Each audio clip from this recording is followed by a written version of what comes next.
UP में 22 जनवरी तक चुनाव प्रचार सिर्फ मोबाइल फोन पर होगा। सारी पार्टियां वोटर्स के मोबाइल फोन तक पहुंचने की फाइट कर रही हैं और पश्चिमी यूपी में खासतौर से संभल, मेरठ और मथुरा में वोटर्स के मोबाइल पर कौन से वीडियोस चल रहे हैं, हिंदू मोहल्लों में कैसे वीडियो वायरल हो रहे हैं, मुस्लिम मोहल्लों में कौन सा वीडियो ट्रेंड कर रहा है, राम मंदिर के बारे में क्या बताया गया है और बाबरी मस्जिद पर क्या दावा किया गया है। यह चुनाव हिंदू मुसलमान पर होगा, जाति पर होगा या फिर यूपी में हुए कामकाज पर होगा। इस वक्त जो बातें पश्चिमी यूपी की गलियों, चाय की दुकानों और चौक चौराहों पर चुपचाप हो रही हैं, उसको हम इस रिपोर्ट से डीकोड कर रहे हैं। यूपी चुनाव में मोबाइल पर क्या चल रहा है, वोटर कौन से वीडियो देख रहा है, गूगल पर क्या सर्च कर रहा है, किस पिक्चर पर लाइक बटन दबा रहा है, कहां डिसलाइक कर रहा है, जय श्री राम या फिर किसान, कौन सा मुद्दा सबसे ज्यादा हिट है। माफियाओं का बहुत बुरा हाल है, अब बाबा का अपने बकाल है।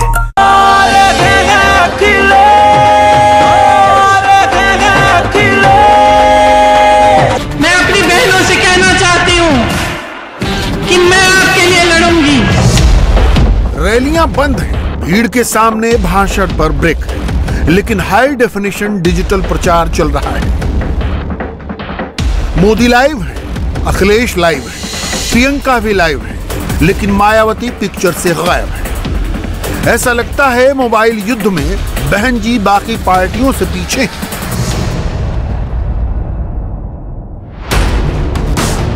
इस वक्त नेताओं के शॉर्ट वीडियोस, भाषण और एजेंडा सब जनता के मोबाइल फोन तक पहुंच रहा है।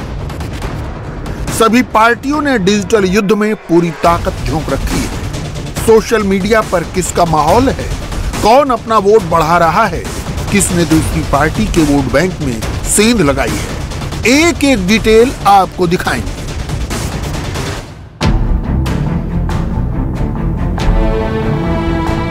यूपी चुनाव में सिर्फ मीडियम बदल गया है, बाकी कोई डिफरेंस नहीं है।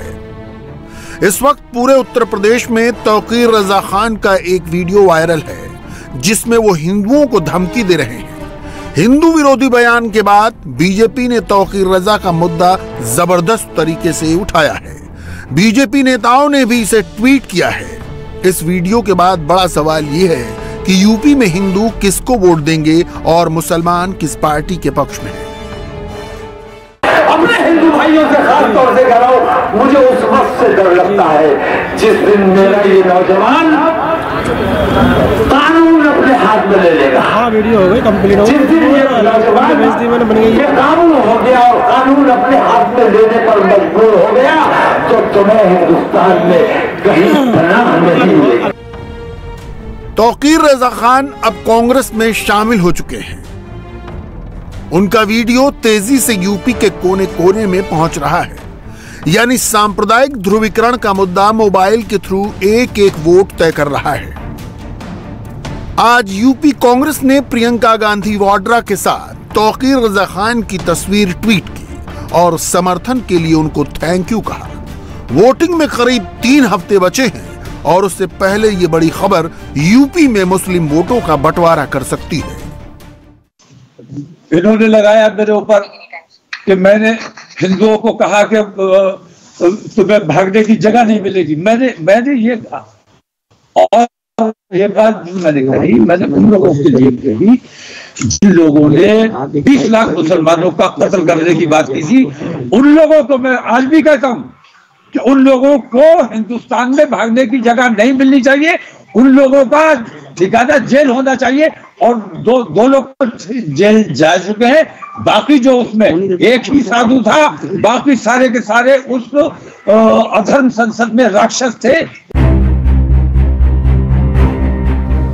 ऐसा लगता है मानो प्रियंका और अखिलेश दोनों ही मुस्लिम वोट इकट्ठा करने की रेस में हैं।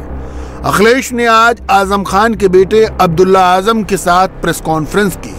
अखिलेश की प्रेस कॉन्फ्रेंस का लाइव टेलीकास्ट सोशल मीडिया पर भी हुआ। यहां उनके एक तरफ मुस्लिम नेता तो दूसरी साइड ओबीसी नेता मौजूद रहे। यानी आज की तस्वीर से अखिलेश ने यूपी के वोटर्स तक अपना मैसेज पहुंचा दिया।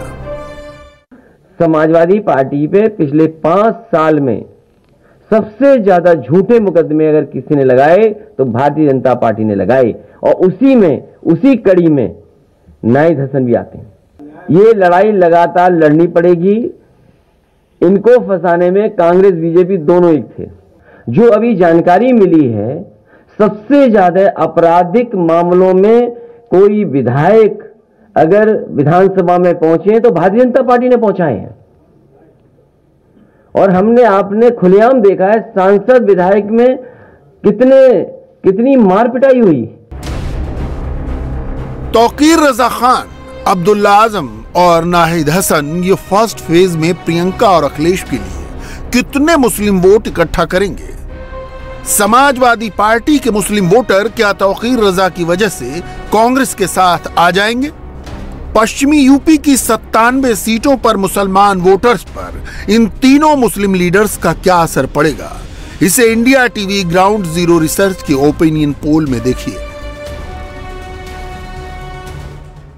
बीजेपी के साथ 5% मुसलमान पश्चिमी उत्तर प्रदेश में, समाजवादी पार्टी के साथ 74% मुसलमान। हमने इसके लिए उत्तर प्रदेश में कैसे ये पूरा जोनल रिसर्च किया, ये एक बार आपको बताते हैं। जो पश्चिमी उत्तर प्रदेश का ये आंकड़ा आपके सामने रखता है। देखिए, पश्चिमी उत्तर प्रदेश, रोहिलखंड, अवध, बुंदेलखंड और पूर्वांचल को जब हमने बांटा, इन 5 रीजन्स में जाकर जब सर्वे किया, तो पश्चिमी उत्तर प्रदेश में मुसलमानों की बात करें तो केवल 5% मुसलमान बीजेपी मतलब गठबंधन उनके सहयोगियों के साथ दिखाई देते हैं, और 74% मुसलमानों का अखिलेश यादव पर भरोसा है, और 9% को बसपा, तो 7% कांग्रेस और 5% मुसलमान अन्य में भरोसा दिखा रहे हैं। अब जब हम अन्य की बात करते हैं तो क्या इसमें असदुद्दीन ओवैसी भी काउंट हो जाते हैं? ओपिनियन पोल के मुताबिक पश्चिमी यूपी में अखिलेश यादव के साथ सॉलिड मुस्लिम वोट है। समाजवादी पार्टी जानती है कि यादव और मुस्लिम वोट उनके साथ है। अगर ओबीसी का सपोर्ट मिल जाए तो उनकी चुनावी नैया पार लग जाएगी, मेजॉरिटी की मंजिल करीब हो जाएगी। India TV ground zero research के ओपिनियन पोल के मुताबिक अखिलेश यादव को पूरे यूपी में मुस्लिम वोट थोक के भाव में मिलेंगे। उत्तर प्रदेश की 403 विधानसभा सीटों पर करीब 4% मुसलमान वोटर्स हैं। अब ये बीजेपी के साथ जा रहे हैं जो 4% है। हालांकि अभी तो ये सवाल उठता है कि पश्चिमी उत्तर प्रदेश, जहां पर मुस्लिमों का, दलितों का ये जो गठजोड़ है, जाटों का गठजोड़ है, क्या वाकई में 4% बीजेपी के साथ जाएंगे या नहीं जाएंगे? करीब 77% मुसलमान समाजवादी पार्टी के साथ जा रहे हैं। मायावती और कांग्रेस को 7% मुस्लिम वोटर्स अपना समर्थन दे रहे हैं, जबकि अन्य के खाते में केवल 5% मुसलमान ही जाते दिखाई दे रहे हैं। इंडिया टीवी और ग्राउंड जीरो रिसर्च के ओपिनियन पोल के मुताबिक अब हम आपको बताने जा रहे हैं कि उत्तर प्रदेश में मुसलमानों के लिए सीएम में उनका पसंदीदा चेहरा कौन है। आइए वो भी ओपिनियन आपके सामने रखते हैं। तो अधिकतर मुसलमान देखिए, सबसे पहले योगी आदित्यनाथ का देखिए आंकड़ा, केवल 4%, 4.5% और 69% अखिलेश यादव के साथ जाता दिखाई दे रहा था। मायावती के लिए प्रियंका तो देखिए रेस में कहीं दिखाई ही नहीं दे रही है, 0.8% है। तो इसलिए अब ये टोटल आंकड़े पर एक नजर डालिए। योगी आदित्यनाथ के साथ 4.37%, अखिलेश यादव के साथ 69%, मायावती के साथ 5.2%। तो प्रियंका गांधी रेस में है नहीं। हम ये कह सकते हैं कि एक्सपेक्टेड लाइन पर ही ये ओपिनियन पोल दिखाई देता है। वेस्टर्न यूपी में एक और वीडियो वायरल है। बीजेपी के नेता इस वीडियो को ट्वीट कर रहे हैं और दावा है कि योगी आदित्यनाथ ने 80 और 20 की बात इसी मानसिकता के लिए की थी। वक्त बता दे, कोई बात नहीं है। आप क्या खाओगे? जितना बढ़ा के चालान काटना इतना बढ़ा के काट लो, हर चीज काट लो। हाँ, तो अब क्या करो, खा जाओ मुझे। वक्त बताएगा जब सरकार आएगी तो। मनमानी कर रहा हूँ ना तुम लोग। अगर सरकार आए ना फिर भी हेरा, फिर क्या होगा? ये वक्त बता देंगे। ये तो हम ही ना रहने के, आप ही ना रहोगे संभल। ठीक है, संभल हम छोड़ देंगे, आप छोड़ दो। तो अपनी तैयारी कर दो चलने की। मैं तो यही रहूंगा। बस वो बता देंगे हम। ठीक बता देंगे। ठीक है, जितना हो सकता हो बढ़ा के काट देना। बिल्कुल। यूपी में लॉ एंड ऑर्डर बड़ा मुद्दा है और योगी ने एक मैसेज से जिन्ना प्रेमी, किसान और क्रिमिनल्स का साथ देने वालों को एक्सपोज कर दिया। योगी ने यूपी की जनता को समझाया और समाजवादी सरकार को लेकर चिताया। जवाब में अखिलेश यादव ने भी सोशल मीडिया पर पोस्टर लॉन्च किया। मुद्दा गन्ना किसान यानी पश्चिमी यूपी का है और समाजवादी पार्टी कोई कसर नहीं छोड़ रही। फर्स्ट फेज की वोटिंग में गन्ना किसानों का सपोर्ट बड़ा उलटफेर कर सकता है, इसलिए बीजेपी ने अखिलेश को जवाब देने में देरी नहीं की। पोस्टर का जवाब वीडियो से दिया। समाजवादी पार्टी और हमारे मैनिफेस्टो में इस बात को शामिल करेंगे, गन्ना किसानों को 15 दिन में उनका भुगतान सुनिश्चित किया जाएगा। 2010 से गन्ना मूल्य का भुगतान नहीं हो पाया है। 8 वर्ष का गन्ना मूल्य का बकाया था। 96 महीनों का गन्ना मूल्य का भुगतान गन्ना किसानों का बकाया था। हमारी सरकार ने गन्ना मूल्य का भुगतान किया है। यूपी के लिए पहले चरण के चुनाव से ही राम मंदिर का मुद्दा लॉन्च हो गया है। यूपी बीजेपी यूथ विंग के स्टेट प्रेसिडेंट का ट्वीट देखिए। इसमें राम मंदिर निर्माण को लेकर डायरेक्ट वार्निंग दी गई है। कह दिया योगी नहीं आए तो मंदिर निर्माण पर फुल स्टॉप लग जाएगा। ये भी बता दिया कि 22 के चुनाव में वोट राम मंदिर पर ही मिलेंगे, यानी लखनऊ का रास्ता अयोध्या से होकर जा रहा है। यूपी में चुनाव बीजेपी के लिए भी आसान नहीं है। पार्टियों के बीच मुकाबला सिर्फ मुस्लिम वोट ही नहीं बल्कि लड़ाई ब्राह्मण वोट को लेकर भी है। ब्राह्मण वोट को लेकर बीजेपी आश्वस्त नजर आ रही है, क्योंकि उसे भरोसा है कि यूपी का ब्राह्मण उसके साथ बना रहेगा। India TV ground zero research का ओपिनियन पोल बताता है उत्तर प्रदेश के करीब 62% ब्राह्मण बीजेपी के साथ हैं। एलईडी ग्राफिक्स के जरिए इस वक्त समाजवादी पार्टी के साथ 20% ब्राह्मण खड़े नजर आते हैं, समाजवादी पार्टी के साथ जाते दिखाई देते हैं, जबकि बहुजन समाज पार्टी के साथ 6% जो कि सोशल इंजीनियरिंग की माहिर मानी जाती थी, प्रियंका गांधी के साथ 6%, कांग्रेस के साथ 6%, तो अन्य के पास भी 6%। और यहां पर सबसे ज्यादा भारतीय जनता पार्टी उनके गठबंधन सहयोगियों के साथ 62% ब्राह्मण जाता नजर आ रहा है। इन आंकड़ों को देखकर लगता नहीं कि ब्राह्मण वोट पूरी तरह बीजेपी के साथ है, लेकिन क्या पश्चिमी उत्तर प्रदेश जहां पहले चरण में वोट डाले जाएंगे वहां भी यही पिक्चर है? पश्चिमी उत्तर प्रदेश में 75% ब्राह्मण बीजेपी और उनके सहयोगियों के साथ जाता नजर आ रहा है। जो फिगर आप देख रहे हैं 75% का है। 8% ब्राह्मण सपा प्लस के समर्थक हैं और 4% ब्राह्मण बसपा बहुजन समाज पार्टी के साथ जाते नजर आ रहे हैं, तो 6% कांग्रेस और 7% ब्राह्मण वोटर्स का सपोर्ट अन्य लोगों के पास जाता दिखाई दे रहा है। पश्चिमी यूपी में ब्राह्मण वोटों की पसंद में बीजेपी ज्यादा आगे दिख रही है। अब सबसे ज्यादा यानी 124 सीटों वाले पूर्वांचल का आंकड़ा देखिए। पूर्वांचल के 57% ब्राह्मण बीजेपी के साथ हैं, 30% सपा प्लस, 4% को बसपा, 5% को कांग्रेस और 4% ब्राह्मण अन्य के साथ जाते दिख रहे हैं। यानी पूर्वांचल में ब्राह्मण फैक्टर को लेकर बीजेपी की टेंशन बढ़ रही है। 2022 में बीजेपी से ब्राह्मण के छिटकने की बात की जाती रही है और यहां अखिलेश की तरफ 1/3 ब्राह्मणों का झुकाव बताता है कि पूर्वांचल में बीजेपी को स्ट्रेटजी बदलनी पड़ेगी। आज प्रधानमंत्री मोदी ने वाराणसी के बीजेपी कार्यकर्ताओं से फोन पर बात की और उन्हें यूपी चुनाव की स्ट्रेटजी भी बताई। कौन बोल रहे हैं? आशुतोष शर्मा, बूथ अध्यक्ष बागेश्वरी मंडल से उत्तरी विधानसभा। आपके तो नाम में ही महादेव है। ए बार कितना ठंड पड़ा हुए बनारस में? 3-4 दिन से बहुत ज्यादा हो गई है। हम लोगों ने सोचा था कि अब खिचड़ी के बाद ठंड कम हो जाएगी, पर इस बार तो ठंड बढ़ गई है। देखिए, ठंडक तो रहेगी और अब तो मौसम भी बदलता रहता है, लेकिन ये बताइए चुनाव की गर्मी कैसी है? चुनाव गर्मी तो है, लेकिन एक जोड़ी सब पे भारी, मोदी जी योगी जी की जोड़ी। और जैसे ही आपका नाम आता है, गरीब हो या मध्यम वर्ग, जय जयकार करने लगता है। चुनाव हो कुछ भी हो, लेकिन ये 2 मंत्र हमेशा हमें याद रखने चाहिए। देखिए, चुनाव का समय है, हमें लोगों को उनके एक एक वोट की ताकत भी समझानी है। मैं या योगी जी इतना कुछ इसलिए ही कर पा रहे हैं क्योंकि यूपी के लोगों ने अपने वोट का आशीर्वाद हमें दिया है। मुझे विश्वास है कि हमारे कर्मठ, जीवट, समर्पित, संवेदनशील कार्यकर्ता लगातार जनता के संपर्क में रहेंगे और अपना काम करते रहेंगे।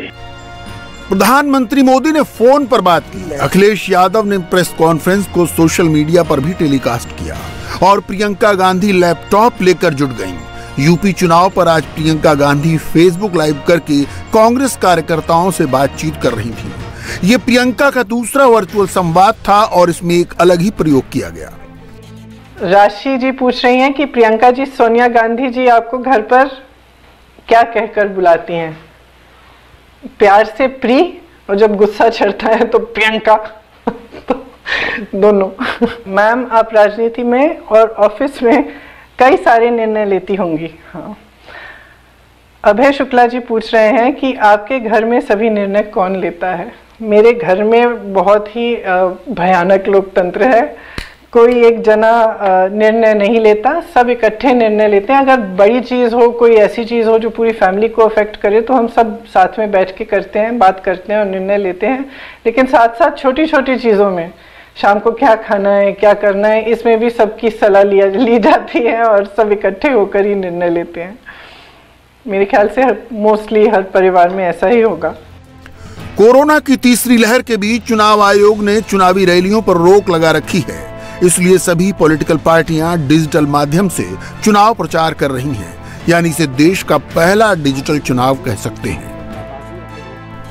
2014 के इलेक्शन में पहली बार 3D रैलियां हुई, जिनमें पीएम मोदी ने एक साथ कई रैलियों को संबोधित किया था। यूपी चुनाव के अनुभव को मिलाकर फ्यूचर में वोटिंग का डिजिटल तरीका शुरू किया जा सकता है। इससे वोटिंग में लगने वाला समय और पैसा दोनों बचेगा। यह तरीका आसान होगा और संभव है कि वोट प्रतिशत भी बढ़ जाए। इस बीच अखिलेश यादव ने नियम बदलने पर समाजवादी रथ निकालने की बात उठाई है। सभी पार्टियों ने चुनावी तैयारियों पर बड़ा खर्च किया है। समाजवादी पार्टी ने भी अखिलेश के लिए चुनावी रथ तैयार किया, लेकिन समाजवादी रथ रुक गया है और अखिलेश इससे परेशान है। हमें अपनी बात रखनी जनता के बीच में। डेमोक्रेसी में और इलेक्शन कैंपेन में जो आप अपना मुद्दा है वो लेकर के जा रहे हैं, तो इस मुद्दे को हम जनता के बीच में और घर घर जाना चाहते हैं। हमारे प्रत्याशी आज कैसे प्रचार करेंगे? जहां इतने नियमों का पालन करना है, बड़ी बड़ी रैलियां नहीं हो पा रही हैं। हमारी कोशिश है कि जैसे ही पाबंदियां हटें, नियम बदलें, मैं समाजवादी विजय रथ की अनुमति मांगूं और खाली अकेले ही चलना पड़े उसके लिए भी अनुमति मांगूंगा। डिजिटल प्रचार ने कई पार्टियों की मुश्किलें बढ़ा दी हैं। अब तक पार्टियां चुनावी रैलियों और रोड शो की मदद से किसी पार्टी और नेता के नाम पर लहर का अंदाजा लगा लेती थी, लेकिन डिजिटल प्रचार में मुद्दों से लेकर नेता तक सब मोबाइल पर ट्रेंड कर रहे हैं। इंडिया टीवी हर वक्त हर जगह डाउनलोड करने के लिए सर्च करें India TV news Google play store या